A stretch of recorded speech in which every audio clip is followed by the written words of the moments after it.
My name is Lise Grande, and as the President and on behalf of the United States Institute of Peace, we're delighted to welcome everyone to this very special conversation with His Excellency President Hichilema, President of the Republic of Zambia. It is also my pleasure to welcome Special Assistant to the President of the United States and Senior Director for Africa at the National Security Council, Ms. Dana Banks, and Ambassador Johnny Carson, who served with distinction as the U.S. Ambassador to Kenya, Uganda, and Zimbabwe, and as Assistant Secretary of State for African Affairs under President Obama. We are also honored that Ambassador George Moose, who is the Vice Chair of USIP's Board of Directors and who served with distinction as the U.S. Ambassador to Benin and Senegal, and also as the Assistant Secretary of State for African Affairs under President Clinton, will be here with us today moderating our discussion. This has been a tough year. COVID has devastated millions of lives and wreaked economic havoc across the world.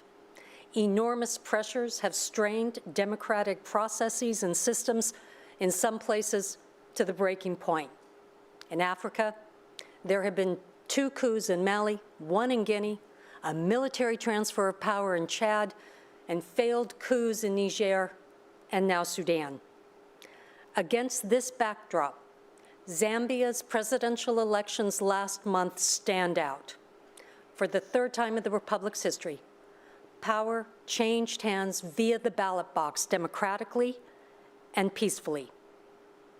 Zambia's presidential election offers important lessons for Africa and for all of us on the value of strengthening democratic institutions, ensuring political pluralism, expanding the electorate, and protecting the vote.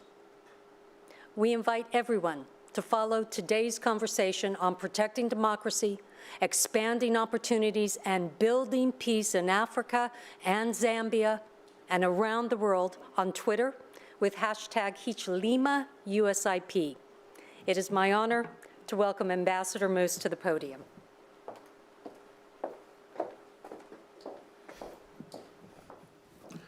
Good morning. Thank you. Thank you, Liz. I have the distinct honor this morning of introducing to you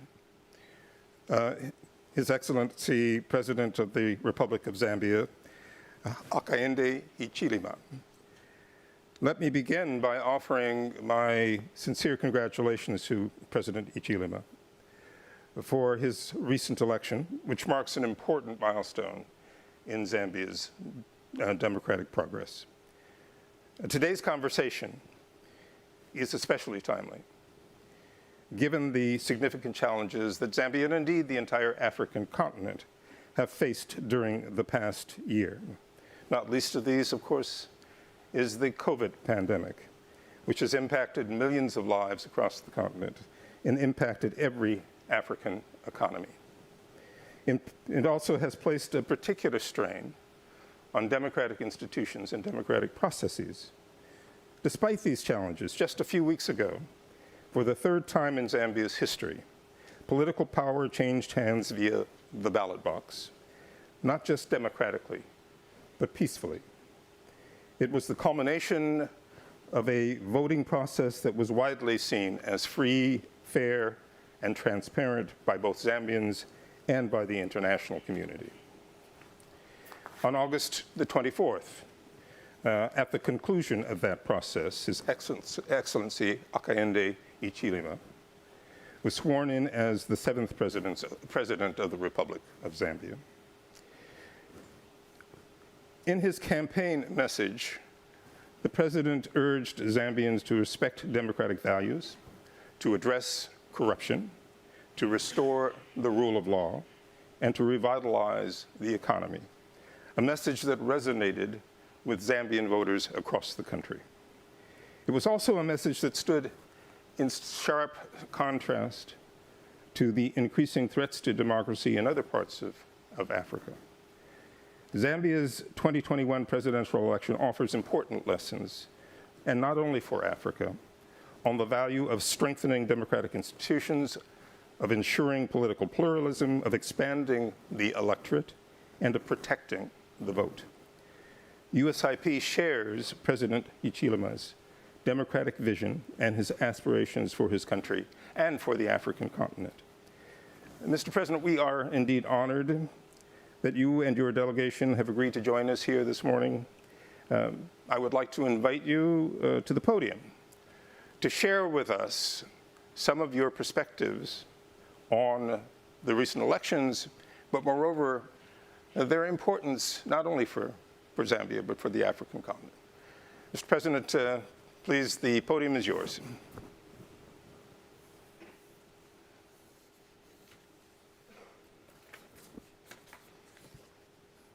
Thank you.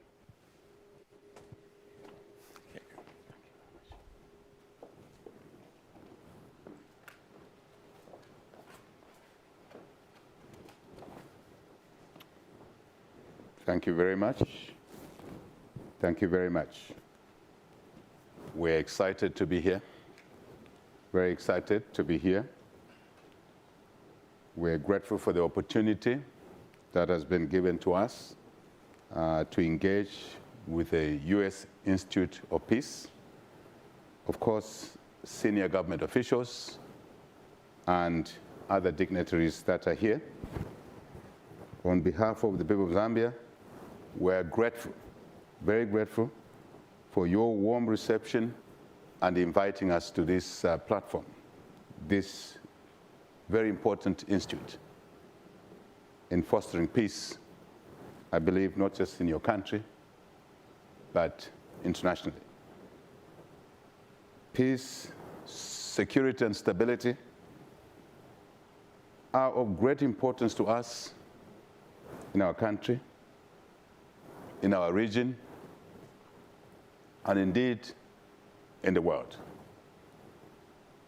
Our main agenda, having won an election under very difficult conditions, circumstances, is clearly to develop our economy for the benefit of our people. Will not be possible, this will not be possible without peace and stability, without security. We are under no illusion at all that we will never achieve our objectives of economic growth if our country, our region, our world remains unstable, because it will take away the resources, instability will take away the resources, will take away time that is required to reorganize our economy to benefit our people. And it's therefore important for us to address one or two things, a couple of things today, one of which is really to indicate the power of democracy, the power of the people to choose leadership that they believe will answer their challenges or the challenges they face. In our case, the young people, population, large proportion of the population are young people, women, deliver this change in a democratic way. And this is about the third time since 1991, putting 1991 together, 1991, 2011, 2021 is the third time that Zambians are delivering a peaceful change of leadership from one political party to another. I think this is important on our continent, with the negative things happening in other parts of the continent. So I think something we can pick from there, not just for Africa, but for other regions. As a new government, we are committed to human rights.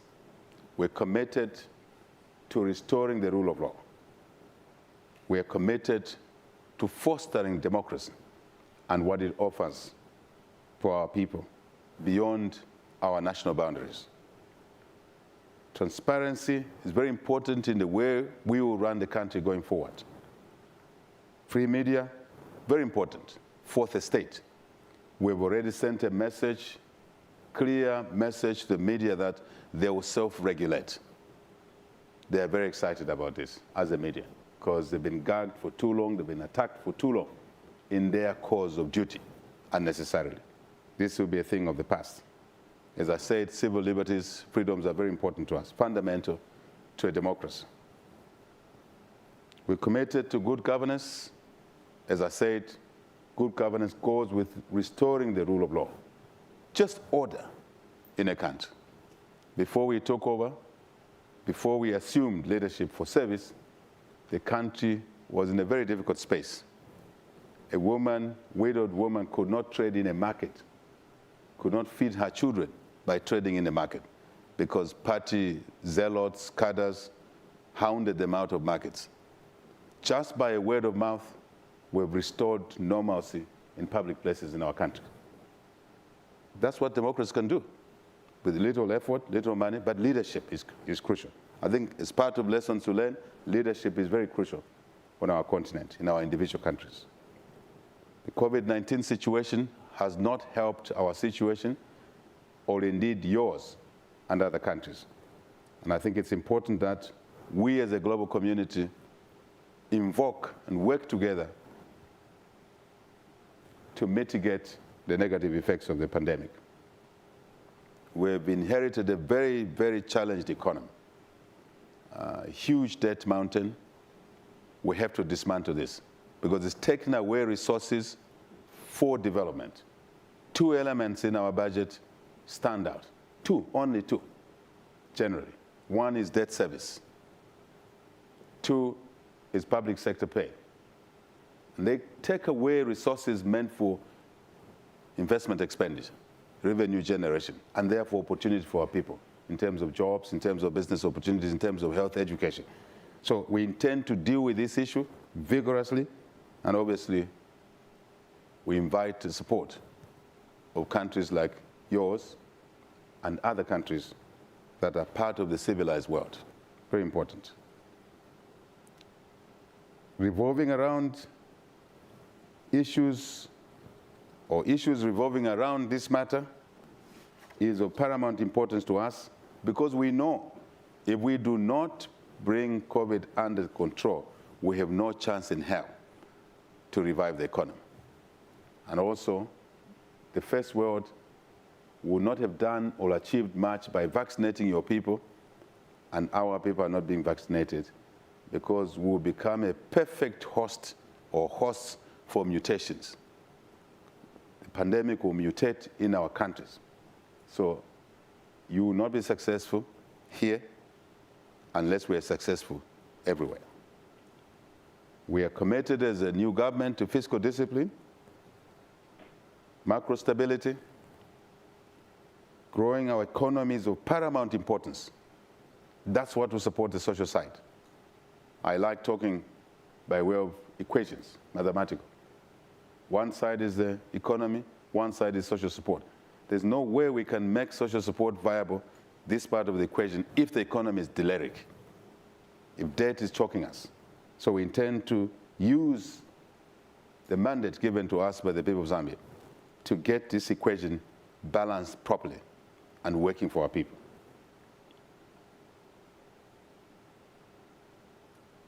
International support in this area is of absolute necessity. But we will do things that are within our control, like controlling our own extravagant expenditure habits, reining in on this so we can release resources for development. But with that, it means we will demonstrate commitment, we'll walk the talk, and requesting for international support should make it easier for you to look at our case. I think our case is special. Our government has been dubbed the New Dawn government. Some call it Freedom Day. Freedom has come. Literally that. There's a lot of messaging around just citizens feeling free at last. Freedom brings entrepreneurship to the table, brings opportunity to the table.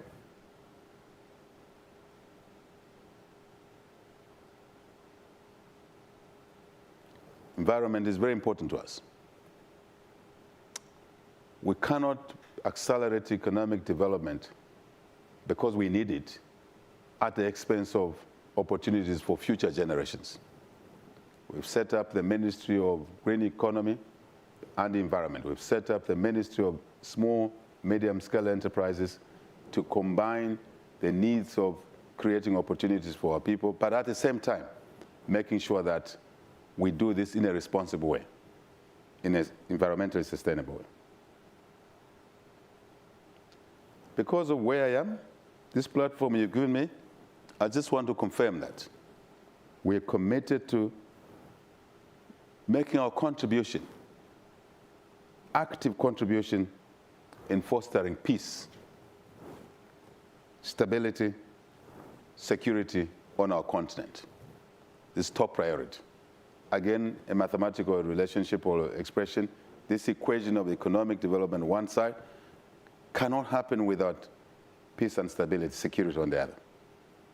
The two are hand in glove, and we intend to play our part actively.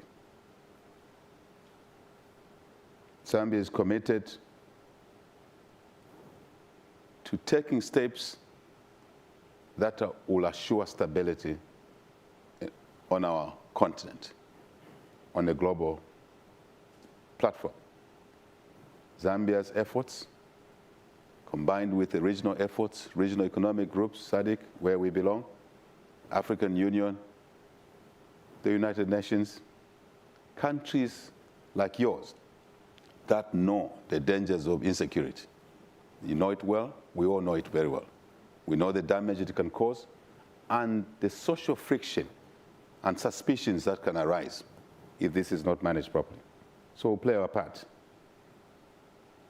We want to cooperate more with yourselves. This institute, this government, this institute, other governments, other relevant institutes would like to work with you in a meaningful way, not tomorrow, but like yesterday. Because the threat of what's happening in Mozambique is worrying us, I must confess. From Lusaka to the Mozambique border is only 30 minutes away by helicopter. And we can't wait, we shouldn't wait until the situation degenerates and walks through our borders. Let's work together in this area. So relationships with this institute, very important to us. US government, indeed, other members of the global community. President, thank you for the opportunity to share our views on this platform. God bless.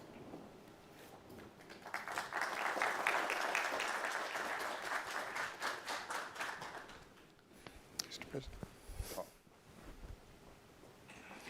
May I invite you to Thank you. join us here? Thank you very much. And may I invite our panel, please be seated. May I invite Director Banks and Ambassador Carson to join us as well.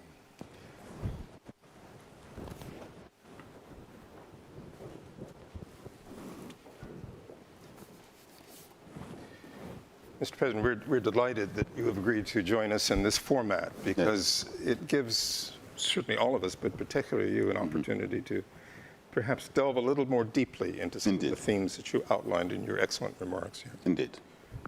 And I would like this to be a real conversation, but let me see if I can get us going. I will tell you that the Zambian elections, your victory in those elections, was something that was enthusiastically cheered in its own right, but also because, as our President Lise Grande outlined in her remarks, we have been sadly witnessing over the last several years serious backsliding when it comes to democracy on the African continent, and let's be clear, beyond. And so the Zambian elections gave us great hope. But we also know that this was a long-fought and hard-won victory. Indeed. And we are keen to learn the lessons of your experience in making it possible for this third transfer, peaceful transfer of power through the ballot box in Zambia. You alluded earlier to the importance of leadership. There's no question here, and I think we need to emphasize that. But there must be other lessons that I hope you will agree to share with us, not the least of which is the question of organization. Elections and electoral victories don't just happen. They require work, they require structure, they require conceptualization, and they require organization. Would you take this opportunity to help us understand better Thank you very much. what went well in... Yes. I think the lessons for us are very clear. Yeah. And they can easily be isolated in categories, I think, that are logical. The first is a realization by players, participants in a particular country like ours, that democracy is the way to go. That we believe in the values around in a democratic dispensation. Because if we didn't believe in that, we would be looking for other ways of seeking public office. We wouldn't, because we don't believe in those other ways. Autocratic related ways, violent ways, no. So we are stuck with a democratic route. I think that's important. Yeah. It's an important lesson. Because if you waver away from there as a group, as a political party, you are likely to falter, number one. Number two, to understand that the environment is difficult. So to be strong, to be focused, it's important. We went through quite a lot, and most of you are not aware that we were detained 15 times.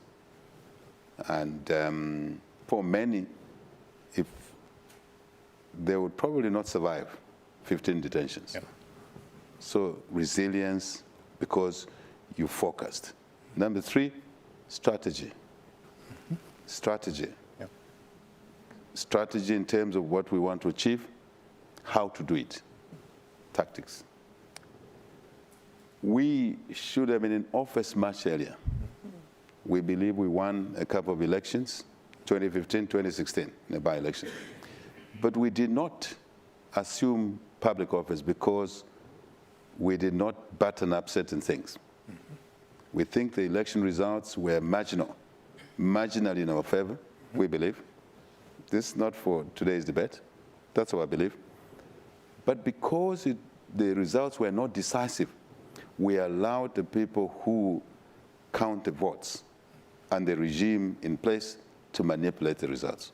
So we set out in 2021, towards 2021, to win number one by a large margin, a landslide. I think we achieved that. Indeed. And it was difficult to manipulate, to play around with that. So the lesson for others is to focus, get your strategies right, win by big margin. So no arguments. Yeah. But to do that, you have to mobilize. You have to mobilize, you have to lead, especially the portion of the population which is largest, the youth. I think we did that. Indeed. What others heard from outside, the youth nicknamed me Bali. It was really an attachment, and that the youth made that this is the team that can cross us over.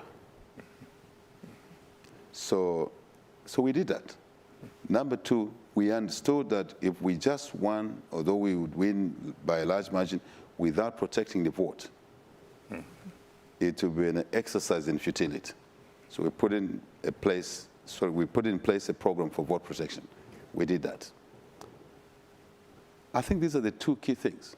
But to achieve all of that, organization, leadership, getting to know your voters, getting to know what they want. Because for us, we drove our campaign on the platform of change. Change to do what? Economy. Economy, what does that mean? Food. Jobs. Yep. Business opportunities. Better health. All of that. So the messaging then becomes a nation. I think that's mundane. Thank you. Thank you, Mr. President. That you make it sound so simple, but as we listen to you, yeah, we begin to appreciate just how much work and thought goes into the building of a successful mobilization that in turn leads to a successful election. Director Banks, the Biden administration has made it very clear that democracy is going to be the central pillar of its foreign policy, and that was certainly reiterated strongly when the President addressed the General Assembly just 2 days ago. And I wonder if you could share with us the ways in which, and I'm sure this came up in the course of the President's meeting yesterday with Vice President Harris as well, share with us how the administration conceives of the U.S. role in being a partner for democracy in Africa and elsewhere around the world. Thank you, Ambassador Moose, and thank you to the USIP for holding and hosting this important conversation and for welcoming President Hichilema here. I had the honor of being present at your inauguration, and which was less than 30 days ago now, and to go from there to see you here, it's truly, I think, remarkable and a strong signal to the continent.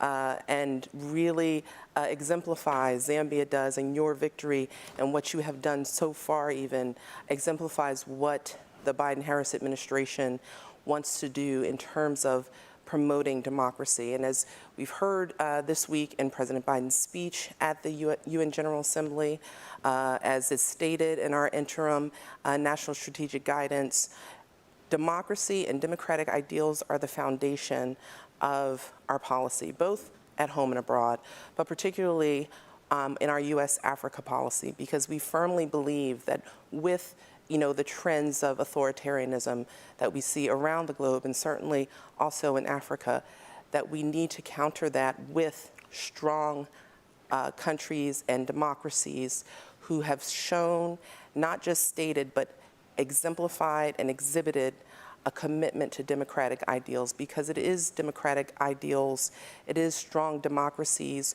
with accountable institutions that their populations hold them to account with, commitment to the rule of law. All of these things can deliver peace and prosperity for their people. So that is the basis and that is the foundation of our U.S. Africa policy for this administration, and we are really pleased beyond that Zambia exemplifies that and is here to be able to spread that message and to serve as a model for other countries on the continent. Thank you very much. I'm sure that'll be a very reassuring message to many Absolutely. across the continent. But Ambassador Carson-Johnny, if I might, we have both been laboring in this vineyard for many, many, many years together, and we know well the practical challenges and difficulties for partners, friends of Africa to promote democratic development institutions. You, not only in your role here at USIP, but also on the board of directors of the National Democratic Institute.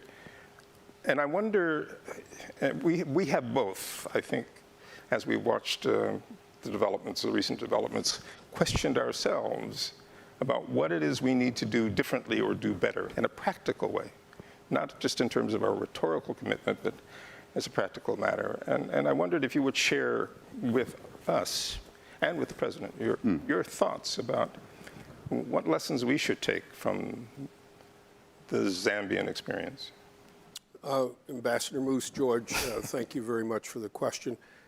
I'd like to also express my pleasure at being with President Hichilema and congratulate him again for his outstanding victory in Zambia. I think it does constitute a victory for the people of Zambia and a victory for democracy on the continent. If I could, I'd like to say just a few words about democracy and some lessons.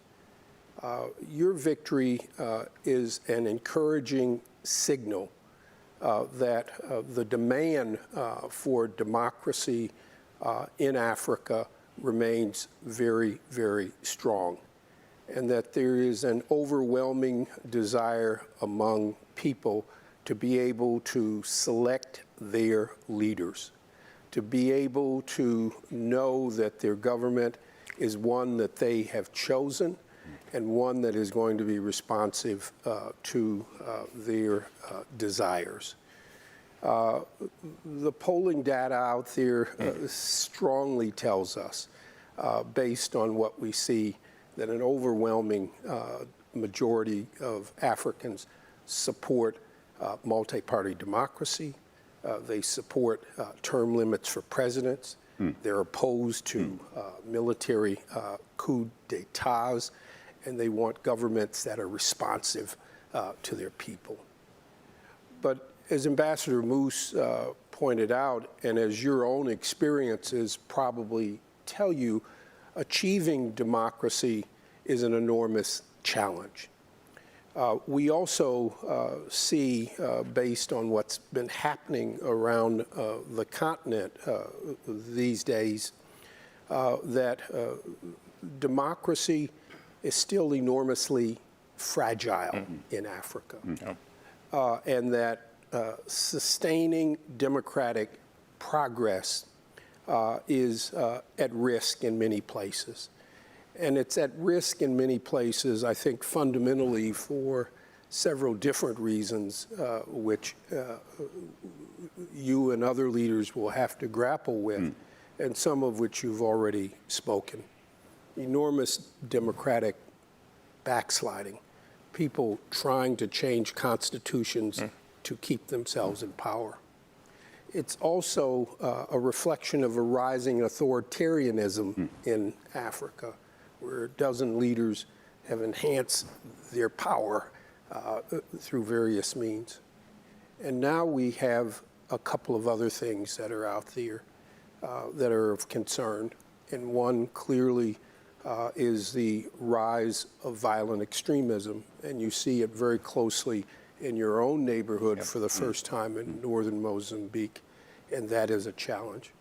And then finally, most disturbing, is the return of the military coup d'etat, something that we thought we had permanently pushed aside. And these are issues which are there. You've managed to keep your military in the barracks and neutral. That has not been the case in Chad, Mali, most recently Guinea, and attacks in Sudan just last week. All of those are challenges out there. There are lessons to be learned, but your victory is an indication that the demand signal for democracy and elected leadership, democratic governance, multipartyism is alive and well, and that people want it. Thanks, Johnny. Mr. President, let me turn it back to you, because as I said, I think many of us, friends of Africa, are questioning whether we have it right in terms of how we go about supporting Democrats and promoting democracy. And I wondered if you would talk to us about the role of your external partners, not just in the general, but in what ways have we made your life easier? And in what ways might we have complicated your life, perhaps unintentionally? I'm very mindful, for example, Mr. President, of the power of incumbency, how difficult it is for an opposition party to challenge a party in power. And oftentimes that power of that party in power is associated with relationships to external partners and actors. Indeed. And would you talk to us a little bit about what can we do to help sort of mitigate that imbalance, to level the playing field for movements, democratic movements that are seeking to challenge existing authority? I think it's a very important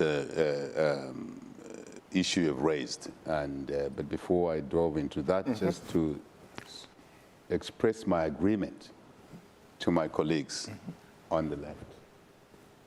Deep knowledge that they bring to this discussion, and which we share.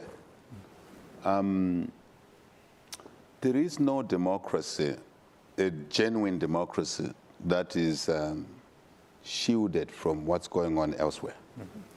It doesn't exist. So a democracy within national boundaries, or democracies in a regional organization like our Southern African Development Community, is in the context of what's happening elsewhere. I think it is important we see things from the right angle. Otherwise, we'll miss the point. Our democracies in Africa are affected by what's happening in the global community. Who pulls in which direction? For what reasons? what's the interest of global players in Africa, on the continent? What do they want? Resources, influence, sometimes partnerships. So I think I want to dwell on partnerships other than other issues that interest countries outside of Africa to take interest in what's going on in Africa. So I think partnerships are very, very important. So you get your partners, you choose your partners because you have certain things in common. So earlier you asked me a question, I said, how did you do it? I said, first, believing that democracy is the way. So equally, it's important to agree that in working with others that have an influence in your own country, whether you like it or not, is to try and isolate or identify those that you may share common values. Very important. Common values, that democracy is the one that should deliver for the people. Every time, people must be put at the center, our young people. So we think that in as much as we share values with yourselves, constitutionalism, rule of law, human rights, working against vices such as corruption, which really damages our countries, beyond what some of you may even be conscious of. If you look at the debt issue I talked about in our country, Yes. a huge debt portfolio, what are the factors that led to such a huge debt mountain Yes. when 10 years ago our debt position was around $2 billion after HIPIC qualification? HIPIC, it was called HIPIC completion. Yeah. We achieved that at a great cost. Wages did not go up for a while, public wages, and the case was made that everybody must contribute towards taking our debt out. 10 years down the road, we have a huge debt. What motivated this? Yeah. Partially corruption. Where? Infrastructure. The appetite in the guise of infrastructure, money was borrowed, balance sheet was distorted, money was borrowed, but not all of it worked to help the country. Yeah. Corruption. So if we talk against corruption, we search around. Who else will support us in the fight against corruption? I hope I'm making sense. Yes. Absolutely. I hope I'm making sense. Yeah. Absolutely. Who else? So who also does not believe in corruption?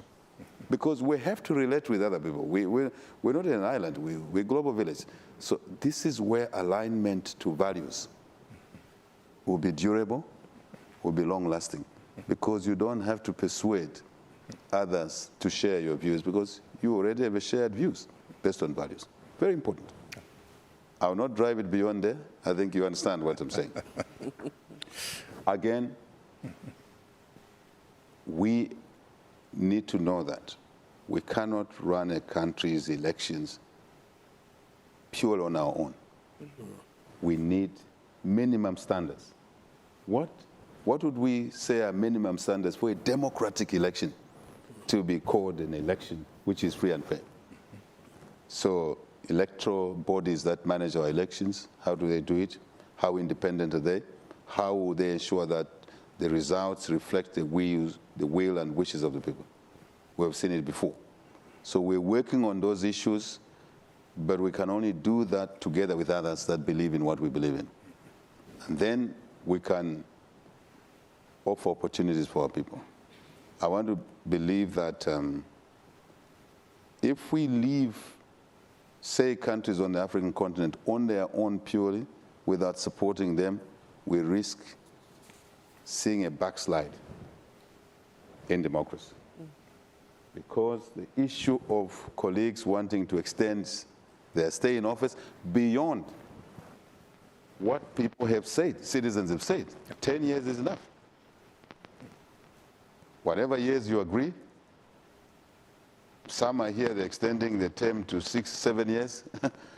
I mean, if you have 6 years, 7 years in office, 7 plus 7 is 14, plus 7 is 21 years. Yeah. No, please. No. Because the other matter is that leadership at that level, at the presidency, must not be really pushed because it benefits the occupant financially. When we drive it that way, people want to stay there forever. So I think we need to create alternatives for leaders in Africa. Indeed. Clear alternatives that when they leave office, they'll still lead a decent life. And that brings me to the issue of, despite the past, for us, how we were treated, we are determined that the colleagues that have exit don't have to fear that they'll be put through what they put us through. That's very important, so that they know that they'll be safe, they know that the rule of law applies to them as well, that they'll be protected, but yet the fight against corruption will continue, because it will be run professionally by oversight institutions, and we will not use a political hand for vengeance, for vindictiveness, for retribution, but more to recover assets that belong to the people of Zambia, because they are the owners. Yeah. Give to Caesar what is Caesar's. Indeed. But without abusing human rights, without threatening people to be put where they shouldn't be. Yeah. So I think a safety valve, I've been observing this issue. Yes. A safety valve is very important for colleagues to know that they can exit office and still have a normal, decent life. And I think sometimes, I know countries like yours have provided platforms to ease in leaders that leave office. I think we must create those opportunities. No, that's an excellent point, Mr. President. And you're absolutely right. This is something that, to which we've given thought in the past. And yes. your notion of providing an exit, an honorable exit for those who are leaving power. Otherwise, they have no incentive to leave. and they develop other ideas. And they develop other... Changing constitutions. What we want to assure you, and I will be abusive a little bit, the platform you've given me, I send a message to the people of Zambia. That we should not entertain to create special favors for those occupying public office so they can stay in office longer. We've had constitutional review commissions in our country that have clearly stated, as my elder has said, the desire of the people on our continent is with term limits so that we can turn over leaders and leaders can focus on serving the people and providing leadership to improve the lives of the people during the period that they're allowed to serve the people. And I think this appetite, desire to say this one is special and they must stay in office forever breeds autocratic behavior. It just filters through without even noticing it. And we shouldn't do that. I think the global democratic community should support African countries not to encourage our people, a small number, to do things like that. They end up ugly. Thank you. Thank you. Mr. President, if I just might tease out something that I think was implicit in what you said about the issue of corruption. Yeah. As we always say, it takes two to tango. Indeed. I think when it comes to the issues of principle, there is perfect alignment, for example, with the U.S. government and other partners who share this concern about corruption. But I do think that we, all of us, need to examine exactly how our practices align with our principles when it comes to this issue. Agreed. And we have not been very good, frankly, in understanding and dealing with, if you will, the root causes of corruption and how it becomes embedded in and endemic to especially developing countries, which are in a weakened position to deal with powerful external actors. So indeed. I think there was a bit of that implicit in what you said, and I wanted to tease that. True. Director Banks, returning again to the Biden administration's very forthright pronouncements in terms of its hopes and aspirations for Africa. And we know that, as the President said earlier, democracy cannot flourish in the context of economic deprivation and threats to security. That's right. And I know already the administration has begun to articulate if you will, a strategy. And could you share a little bit about how the administration sees these elements and how we hope to bring them together into a strategy that would address precisely the kinds of concerns that the President raised earlier? Sure, absolutely. So I think the first sort of visible element of the strategy that we will see shortly is the Summit for Democracy that, President Biden committed to holding during the campaign, and we are looking at scheduling for, before the end of the year, where we will invite selected countries to talk about the ideals, the tenets, the foundations of democracy, and to help serve as an example and a model for other countries so they can share and export their democratic experiences. And look, no democracy is perfect. As you mentioned, democracies are fragile and require work. And so this will be the beginning of a process that will extend throughout the following year with a follow-up summit later at the end of the following year. But I think in general, you've already seen as well the president talk about his commitment to combating corruption. He issued a national security memorandum talking about combating corruption, again, which erodes democracy. And as you mentioned, President Hichilema. So again, when we know that when populations, when people have an eroded confidence in their governments to deliver for them, then that also impacts economic prosperity in a country. It draws away investors who would be looking at investing in a country and providing more jobs and opportunities for the people of the country. So we know combating corruption is, I think, another key element of our strategy in order to make countries more prosperous, to help them recover even from the economic effects of COVID-19, as well as the health, the very real health impacts, and not just COVID-19, but also the following pandemic. And as we saw the president host his summit on COVID-19 yesterday, and the commitments that were made in terms of providing additional doses around the world to lower middle income and middle income countries. So I think these things in tandem lead to what we're trying to do on the continent in terms of increasing economic growth and prosperity through the Build Back Together campaign of the Prosper Africa Initiative, which brings together 17 U.S. government departments and agencies to increase two-way trade, mutually beneficial trade for the people of Africa and for Americans. And with a specific focus on encouraging investors, women investors, and small and medium enterprises.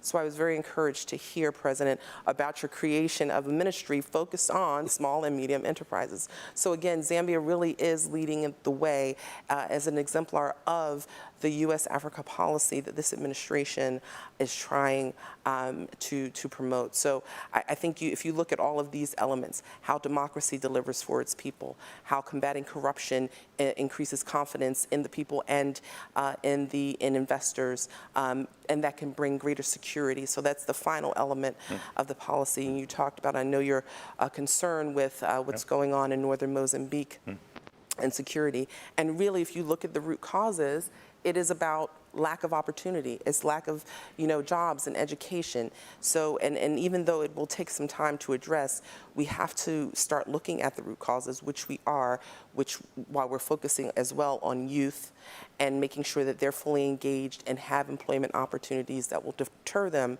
from taking some of these more extreme elements. While also working with our colleagues in the security sector and Department of Defense to look at the very real security challenges in the region, which is necessary to address at the same time. But we look to our regional partners, we look to host governments, we will partner with them to lead the way on this, addressing the security challenges, but also addressing the root causes. Great, that's very Thank important. you very much. In the interest of being also, again, very candid, Mr. President, I will say that we, too, have learned some very important lessons over the last 20 years. We just marked the 20th anniversary of 9/11. We know all of the structures and strategies that were put in place in the wake of 9/11 to try to deal with both the threat to us directly, but the growing threat of violent extremism to everybody in the rest of the world. And yet here we are, we're 20 years on, that threat is still very much with us. And I wanted to turn to Ambassador Carson, who knows Mozambique as well as any of us, and of course who also served as our ambassador next door in Zimbabwe, and perhaps reflect a little bit on particularly the thinking that's going on in this house at USIP as we're thinking about this ongoing threat and challenge of dealing with violent extremism, how it relates to those other agendas. No, thank you, George. And I think that we have to take the issue of violent extremism very, very seriously. But as we look at trying to combat violent extremism, we shouldn't focus all of our energy and activities on looking at military solutions. Because military solutions may, in fact, drive an immediate cessation of activity or a decrease in activity, but they don't, in effect, address the root causes of the violence that has emerged. And looking at issues of violent extremism, whether it is in northern Mozambique, whether it is in the northeastern corner of Nigeria and the Lake Chad Basin, or whether we're looking at the situation in Mali and the Sahel. It is important to determine, and we try to do a lot of that here in this building, to determine what are the drivers of these various conflicts. Why is it that we have seen people turn away from civil responses to militant responses? And how do you dig down into those and find out what they are? And I think in doing so, it's important to look at those root causes, but it's also looking at how you build understanding and resilience in communities, working with women, working with youth, working with traditional leaders, working with local government leaders in the process to help address those root causes, help to build resilience, and help to reduce the fragility that is a part of the situation. In the case of Mozambique, even before the jihadist and religious element came into play, it was, in fact, an area of the country whose importance and wealth was increasing, while the impoverishment and the marginalization of the communities was decreasing. And what you have is a period of enormous neglect in a region of great wealth, which has now been exploited by individuals coming in and taking advantage of the anger and resentment and marginalization that has already been there for long periods. Yeah. Mr. President, I was going to I'm being reminded that you have another life and other obligations to meet, and we certainly don't want to prevent you from doing so. But I just wanted to say, and I want to give you an opportunity just to tag on what let me just say that what Johnny just described, from my perspective, was one of the most impressive aspects of your mobilization. Indeed. Right? Indeed. I mean, what you succeeded in doing was building those relationships with community groups, with youth, with women. Absolutely. So that indeed there was a reasonable hope on their part that this being a part of this movement was going to help them achieve their aspirations. So in a way, Johnny, I think what we'd like to understand more is how you conceived that, how you did it. Anyway, I would like to give you an opportunity to... Yeah, I think just a tag. Exactly. Go ahead. Yes. Go ahead, sir. No. Just a little tag. on the root causes of some of these negative things that are dreadful from any angle. I like what I'm hearing here. What we went through as an opposition party in our country was a systematic marginalization by the party in office, and name-calling, abuse, characterization that we actually were viewed as not worthy citizens of our country.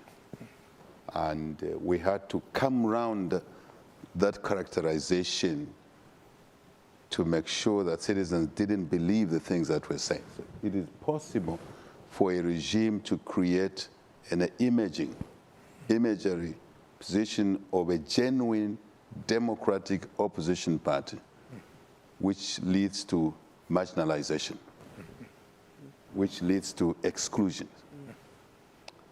That's dangerous. So I just wanted to share that part, that one of the things we did then from the opposition is to go out to communities, even those that were made to believe that the country must be run on ethnic grounds. Yeah. And on that basis, economic exclusion, job opportunities, business opportunities, literally no contracts to do business. Even when people owned a small asset like a house, tenants got scared to rent such a property because of that characterization. So we had to undo all of those issues by going to community to say, we're here to reunite this country. This country's been divided on many, angles. So reuniting the country is one of our key flagships. Of course, the economy rebuilding, we discussed that, but reuniting the country. Deliberately, we went out to do that because we were marginalized ourselves. Our businesses were attacked right, left, center. And people lost jobs in the civil service because they were suspected of being members of our party. So it was such like an impossible mission, but we came around that by going to communities, using community leaders, using church leaders, using the people who influence communities to say, this route is dangerous. This route will cause something we don't want. So we worked on the message of reuniting the country, the message of inclusion and not exclusion, the message of opportunity for all. So I think if you parallel Mozambique issues, there could be elements that could have been allowed to degenerate either by geographical region By distance. or by whatever separating factors. So we're working on for us, even now, on the fact that we are one Zambia, one nation. And that's what our founding father, Kenneth David Kaunda, the first president, taught us. So we're reincarnating those issues of unity, inclusion, access to opportunity for all. And I think partially that won us the election, and we will live by that, so that no Zambian feels that because there's a new UPND government, then they will be marginalized. That we will work against. So I just thought I should draw that parallel with Mozambique, because we are neighbors with Mozambique. Yes. We were feeling the issues of that nature. And those are, I think, good breeding grounds for negativity. Yeah. And I think Africa, as a continent, we should learn from those issues. Whoever is a leader at a particular time must bring all citizens to the table and allow citizens to compete, to access opportunities. We are determined to do that. Thank you. Mr. President, I want to thank you very much. I think from my perspective, what you just said may be the most important lesson that we should all draw from your experience, your leadership, and the progress that Zambia has made, continues to make in the area of democracy. I appreciate also we've been remiss in not invoking the memory of President Kaunda in this conversation. He was the first African president I ever met in 1975. So thank you for doing that as well. But most of all, thank you for honoring us with your presence here today. And thank you for sharing with us. As you can tell, we are eager, we're hungry to understand better what we can do better as partners and friends to ensure the continued democratic progress for a continent which is very dear to us. And you have helped us immensely in doing that. We hope there will be other opportunities. You will always be welcome in this House. So thank you all. I want to thank our distinguished panelists, Director Banks, Ambassador Carson, and I, above all, want to thank the audience that has followed us online and hope that you will continue to follow our conversations here at the U.S. Institute of Peace. So thank you all very much. Thank you. Thank you.